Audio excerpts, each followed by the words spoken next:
Viewers, আসসালামু আলাইকুম।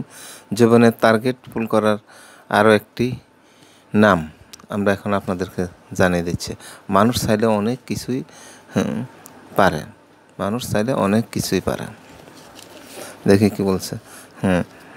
অফায়দা খন্দকার প্রান্তি। আঁখি খাতুন যখন বাংলাদেশ ফুটবল ছেড়ে চীনে পাড়ি জমাছে, তখন জাতীয় দলের রক্ষণে বড় একটা পাঠর আশঙ্কা করেছিলেন অনেকে। আঁখি চলে যাওয়া ও মাসুমরা পারভিনের পারফরম্যান্সের কারণে বাদ পড়ার পর রক্ষণে বর্ষার নাম হয়ে উঠেছিল জুনিয়র দলের অধিনায়ক আফায়দা খন্দকার প্রান্তি।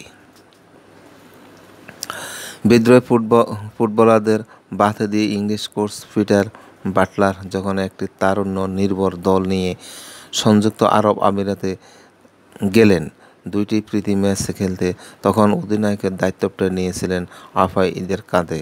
কোচ ভরসা রেখেছিল আফাইদের উপর। সংবাদ সম্মেলন পিটার বলেছিলেন, আফাইদের মধ্যে অধিনায়কের সব গুণ আছে, মাঠে সে ভালো নেতা হতে পারবেন বকুর সাথে। তাই তো বিদ্রোহী 18 ফুটবলারদের মধ্যে কোচ যখন 17 জনকে ফিরিয়ে আনলেন এবং সেখানে সিনিয়র মারিয়া, মনিকা, শামসুন্নাহার, ঋতুপর্ণার মতো ফুটবলার থাকলেও অধিনায়ক